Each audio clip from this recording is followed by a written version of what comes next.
जय श्री कृष्ण मित्रों, श्री शक्ति एस्ट्रोलॉजी में आपका स्वागत है। आज मैं आपको बताने जा रहा हूँ D10 चार्ट के बारे में, डिवीजन चार्ट 10 के बारे में, यानी दशमांश साधन। दशमांश का साधन हम करते क्यों हैं? क्योंकि जो दसवां भाव है उसकी सूक्ष्म जानकारी हमको कैसे प्राप्त हो कि हमें कौन सा व्यवसाय करना है, उस दसम भाव में कौन से ग्रह योग कारक है, उससे संबंधित में कौन सा कार्य करना चाहिए। और सबसे पहले हमको ये पता चाहिए कि डिवीजन चार्ट बनाए कैसे, उसका साधन करना भी हमें आना चाहिए। हमें दोनों चीज़, हम कहीं से भी अधूरे नहीं रहने चाहिए। पहले डिवीजन चार्ट आपको कैसे बनाना चाहिए वो भी बताऊंगा, फिर इसका आप फलित कैसे करेंगे, फलादेश कैसे करोगे, उसकी पूर्ण जानकारी दूंगा कि ग्रहों की क्या स्थिति है, कैसे आप फल विचार करेंगे, ये भी जानकारी आपको दी जाएगी। तो आज हम चर्चा करते हैं D10 यानी दशमांश कुंडली के बारे में। तो पहले आप सीख लीजिए कि जो हम उदाहरण लेके चल रहे हैं बच्चे का 7 जनवरी 1996 शाम 4:15 उसका जन्म है, ये उसकी ग्रह स्पष्ट है। इस तरह आप कुंडली कंप्यूटर पर भी डाल के चेक कर सकते हो, ये उसके स्पष्ट आ जाएंगे। मिथुन लग्न की बच्ची कुंडली है। आज हमें इसके D10 चार्ट बनाना है। तो हम पहले पहले क्या करोगे, आप चार्ट बनाएंगे किस तरह से, दशमांश इस तरह से लिख लेना। दशमांश होता क्या है, एक राशि हमारी जानते मैंने आपको बता रखा है 30 डिग्री की होती है, उसे आप 10 से भाग, दशमांश को 10 से भाग कर दीजिए तो 3 अंश का एक दशमांश होगा। इस तरह 3 तो फिर 10 10 दशमांश 30 डिग्री हो जाएंगे, 3 गुणे 10 पूरे 30। तो इसी तरह दशमांश लिखना, प्रथम द्वितीय तृतीय चतुर्थ पंचम षष्ठ सप्तम अष्टम नवम दशम, इसी तरह 10 10 10 दशमांश आप लिख लेना। और मैंने बताया 3 डिग्री का एक दशमांश होता है, तो 3 6 9 12, जैसे 3 का पहाड़ा पढ़ते हैं वो 30 आएगा, 3 दम्मा 30 हो जाएगा। इस तरह से आपके दशमांश के साधन आ जाएंगे, उस डिग्रियों के अंश आप आ जाएंगे। फिर आप राशियाँ लिखेंगे, मेष वृक मिथुन कर्क सिंह कन्या, इस तरह से आप चार्ट बना लेना है। ये मैंने केवल वही बनाए जो ग्रहों के स्पष्ट मैंने थे, मैंने केवल वही राशियों को यहाँ नोट किया है। आप चाहें तो मेष वृक इस तरह से मीन तक लिख सकते हो क्रम से।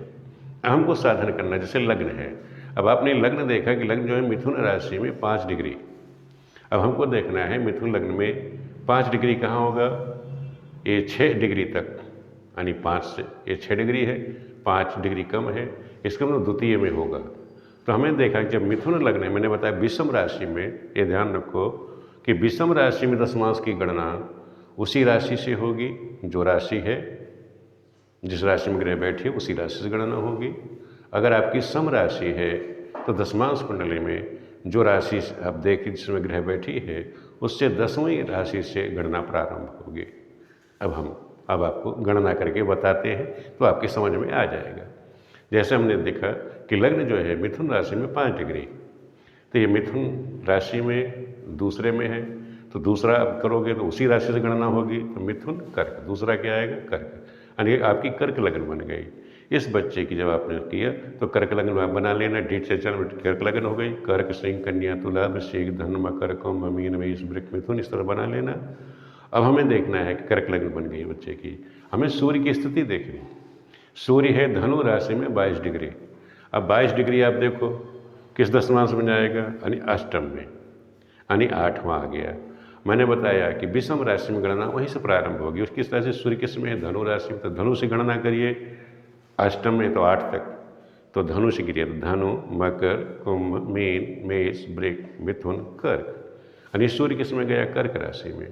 तो आप लिख देंगे कि कर्क राशि में यहाँ सूर्य लिख दीजिएगा। यहाँ मैंने नोट कर दिया है, ये सूर्य देखो धनु राशि में सूर्य, मैंने 4 में सूर्य लिख दिया। अब हमको चंद्रमा का गणना करनी है। जैसे चंद्रमा है, चंद्रमा आपने देखा कि कर्क राशि में यानी सम राशि में 9 डिग्री, पहले 9 डिग्री, अब देखिए 9 डिग्री से ज़्यादा है उसका मान, तो ये चतुर्थ में आ जाएगा, कर्क राशि के चौथे। अब मैं चौथा पहले आप कर्क से गिनी, तो कर्क सिंह कन्या, चौथे की तक में गणना करनी है, तो कर्क सिंह कन्या हो गई। और हमने को बताया था कि वहाँ से 10वीं जो राशि पड़ेगी उससे गणना होगी। तो कन्या के बाद 10वीं राशि कौन सी पड़ेगी, कन्या तुला वृश्चिक धन मकर कुंभ मीन मेष वृक मिथुन कर्क, कौन सी पड़ेगी, कर्क पड़ी। वहाँ से हमें गणना करनी है कर्क राशि, तो कर्क का,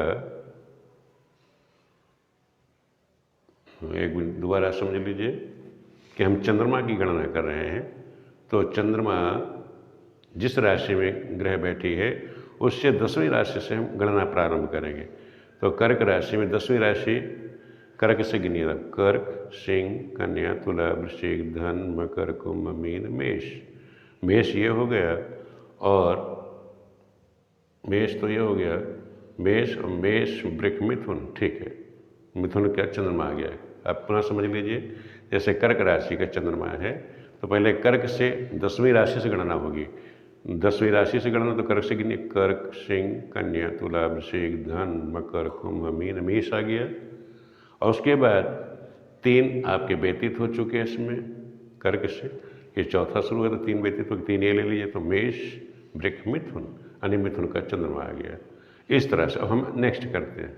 मंगल यहाँ क्या है, मकर राशि में 5 डिग्री, मकर राशि में 5 डिग्री। वैसे चार्ट बने होते हैं, वो चार्ट का भी आप लोग इस्तेमाल कर सकते हैं, तो उससे आप लोगों को जल्दी से आसानी निकल जाएगी। तो मंगल जो आएगा वो आएगा तुला राशि में। तो तुला राशि में देखना मंगल की कितने डिग्री है, मंगल है 5 डिग्री, 5 डिग्री से ज़्यादा है, नहीं 6 डिग्री तक किसी में आएगा, यानी दूसरा हो गया। तो धनुष मकर से 10वां क्या पड़ेगा, तो मकर, कुंभ, मीन, मेष, वृक, मिथुन, कर्क, सिंह, कन्या और तुला। तुला हो गया, और तुला के बाद एक और गिने, तुला, वृश्चिक, और यहाँ मगर तुला का दिखा रहा है, मकर से हमने गिनती, मकर, कुंभ, मीन, मेष, वृक, मिथुन, कर्क, सिंह, कन्या, तुला, तुला हो गई। तुला में, हाँ तुला में दिखा दिया मंगल इन्होंने। इसका मतलब जो 9वीं राशि है, ये ध्यान रखिएगा कि जो हम गणना कर रहे हैं दशमांश है, तो ये एक राशि छोड़ करके यानी 9वीं जो राशि होगी वो हमें नोट करनी है। तो उसी तरह वो बार बार आ रहा है सम राशि में, यानी 9वीं राशि नोट करी जाएगी। तो फिर आप लोग इसी तरह जो चार्ट आपका बना हुआ है दशमांश का, वहाँ से आप इसी तरह सभी ग्रहों का स्पष्ट आप निकाल लेंगे। तो D10 चार्ट में हमने देखा कि सूर्य जो है कर्क राशि में आया, केतु सिंह का, और मंगल यानी तुला राशि में मंगल शनि गए, धनु में बुध आ गया, और अष्टम भाव में गुरु राहु आ गए, एकादश में शुक्र स्वग्रही है, और चंद्रमा जो है द्वादश चला गया। अब हमें सूत्र देखना है कि दशमांश में हम गणना किसकी करने बैठे, दशमांश की। हमें आज विचार करना है 10वें भाव की। इस बच्चे के 10वें भाव के बारे में हमें विचार करना है कि अगर किसी की कुछ जातक की कुंडली में, अब जैसे आपने इस कुंडली में विचार करना है कि यहाँ जो बृहस्पति है क्या है, ये 7th और 12th भाव का स्वामी होकर 7th भाव में बैठा है, इसे केंद्राधिपति दोष लग गया। आप लोग क्या कहेंगे, यहाँ पर एक ग्रह को केंद्राधिपति दोष लग गया, तो इसलिए यहाँ बृहस्पति जो है शुभ फल ही नहीं है। अब हमें ये देखना है कि उसको दशमांश कुंडली में क्या इस बच्चे को शुभ फल प्राप्त हो रहा है, नहीं फल प्राप्त हो रहा है। अगर प्राप्त हो रहा है तो इसको किस तरह से फल प्राप्त होगा, किसके द्वारा फल प्राप्त होगा, इसकी जानकारी हमें होनी चाहिए। तो इसलिए अगर यहाँ पे इस ग्रह ने अशुभता दे दी तो क्या D10 चार्ट में भी इसकी यही कंडीशन है। अब हमें यहाँ देखना है कि यहाँ जो बृहस्पति बैठा है, यहाँ बृहस्पति देख लीजिए कि बृहस्पति कहाँ बैठा है, D10 चार्ट में वो बैठा है अष्टम भाव में, यहाँ तो बैठा सप्तम में, और यहाँ जाके अष्टम में बैठ गया, वो भी सम राशि में। यहाँ किसी ग्रह की दृष्टि इस पर नहीं, किसी शुभ ग्रह की दृष्टि भी इस पर नहीं पड़ रही है। तो बृहस्पति अष्टम भाव में चला गया, सम राशि में चला गया। अब हम विश्लेषण करना है, एक चीज ध्यान रखो, अब हमको इस कुंडली का विश्लेषण करना है। सबसे पहले हम क्या देखेंगे कि अगर शुभ ग्रह के वर्ग में, शुभ ग्रह के वर्ग कौन से होते हैं, शुभ ग्रह के वर्ग में जैसे बुध, गुरु, शुक्र की राशियों में वर्ग कुंडली में भी शुभ ग्रह हों तो शुभ फल देंगे। अब देखिए, अब जैसे यहाँ लग्नेश जो है क्या है, लग्नेश यहाँ चंद्रमा है यानी शुभ राशि है। अब ये बुध की राशि, बुध क्या है, शुभ ग्रह है, लग्नेश जा करके शुभ लग्न की राशि में बैठ गया, तो क्या होगा, शुभ फल देगा। कहने मतलब है कि D10 चार्ट में जो भी लग्नेश है वो शुभ वर्ग के में जाके बैठ गया, बुध की राशि में बैठ गया, शुभ ग्रह की बैठ गया, और वहाँ उस बृहस्पति की दृष्टि है जो यहाँ दशमेश था। पुनः समझ लीजिए, जो यहाँ दशमेश है उस दशमेश की दृष्टि इस लग्नेश पे पड़ रही है। कहने का मतलब यह है कि इस बच्चे को अपने कर्म के द्वारा लाभ देगा, आत्मबल के द्वारा। इस बच्चे के चंद्रमा किसका है? आत्मबल का कारक है, लग्न का स्वामी है, और वहाँ पर उस दशमेश की दृष्टि पड़ रही है, तो यहाँ राजयोग कारक बन गया। आप क्या कहते हैं? बृहस्पति चंद्र का योग बन जाता है, गज के संयोग भी आप लोग कह देते हैं। तो यहाँ पे ये ग्रह योग कारक बन गई। यहाँ तो कमजोर है, लेकिन दशमांश कुंडली में इस ग्रह की स्थिति एकदम बिल्कुल चेंज हो गई। ये बच्चा कामयाब हो जाएगा जीवन में, ये पक निश्चित ही कामयाब होगा और जन्मभूमि से बाहर होगा, बाहर जाएगा। कहने मतलब है बाहर द्वादश में बैठा हुआ है तो जन्मभूमि इसको छोड़नी पड़ेगी और ये बच्चा कामयाब हो जाएगा। दूसरा हमको देखना है कि पाप ग्रहों में, पाप ग्रह के वर्ग में मंगल शनि सूर्य की राशि में वर्ग कुंडली में अशुभ ग्रह हो तो अशुभ फल देते हैं। अब हमें तो केवल दशम का ही चर्चा करना था और किसी उसमें नहीं में हमको आना है और सूत्र, लेकिन आप लोग को ध्यान रहना चाहिए। अगर यही यहाँ पर कोई अशुभ ग्रह की राशि होती, जैसे शनि का होता, मंगल का होता या सूर्य की राशि बैठी होती, और वो जा कर के ग्रह किसी अशुभ ग्रह के ही वर्ग में बैठ जाए तो वो अशुभ फल देगा और पाप ग्रहों की दृष्टि पड़ जाए। जैसे यही शुभ ग्रह था और शुभ ग्रह जो है शुभ ग्रह के ही उसमें जाके बैठ गया तो शुभ फल देगा। और यहाँ कोई पाप ग्रह सूर्य या मंगल या शनि की राशि होती और वो जा करके इन्हीं की राशि में जाके बैठ जाता 6, 8, 12 में और उन्हीं की दृष्टि पड़ जाती तो वो अशुभ फल दे देता। तनि कर्म से संबंधित हो, जो कर्म करता वो अशुभता का करता। दूसरा, अब किसी के द्वारा धन का लाभ हो किससे रहा है, हमें देखना है इस बच्चे को लाभ होगा किस चीज़ से।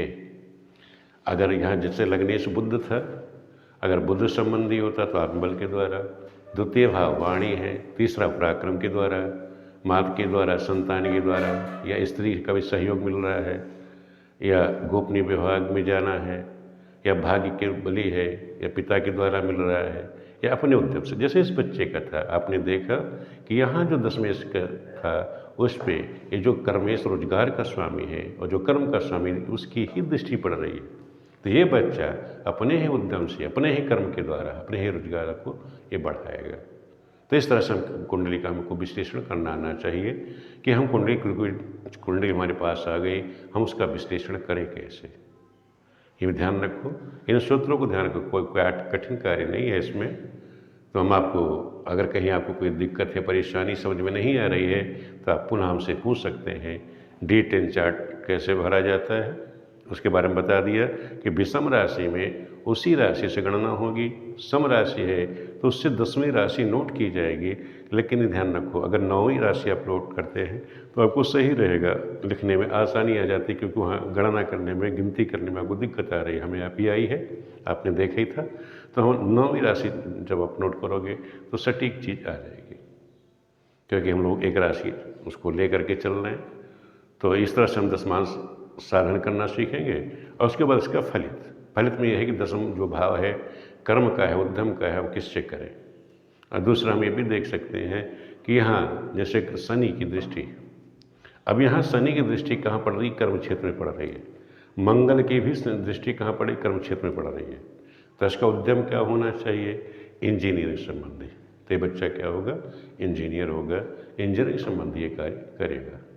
और यहाँ पर तो शनि से संबंधी नहीं है, लेकिन हम यहाँ कह सकते हैं, जब D10 चार्ट आपने लिया तो यहाँ ध्यान रखो मंगल शनि है, और मंगल शनि हमेशा जानते हो टेक्निकल चीज़ के लिए होता है।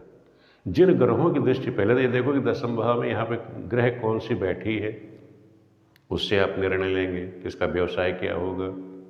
फिर देखो उसकी ग्रहों की दृष्टि, यहाँ शनि उच्च का है तो शनि हमेशा इंजीनियरिंग का कार्य कराता है, इंजीनियर बनाता है। बच्चा हकीकत में इंजीनियर है और इंजीनियरिंग का कार्य कर रहा है। तो इस चीज़ पर ध्यान रखें, हमें डिसीजन लेना आना चाहिए कि कौन सी ग्रह वहाँ दृष्टि डाल रही है, तो उससे संबंधी वो व्यवसाय करेगा, या जो ग्रह वहाँ बैठी है उससे संबंधित कार्य करेगा। सबसे पहले तो आप देखो कि दशम भाव में कौन सी ग्रह बैठी है, उससे संबंधित, या जो ग्रह उस पर दृष्टि पड़ी है वो प्रबल हो, बली हो, उससे संबंधित वो कार्य करेगा। यहाँ शनि उच्च का है, उससे संबंधित। यहाँ मंगल की भी स्वग्रह दृष्टि है, शनि दोनों ही टेक्निकल कारक होते हैं, वीडियो देखने के लिए आप सभी मित्रों का बहुत बहुत धन्यवाद।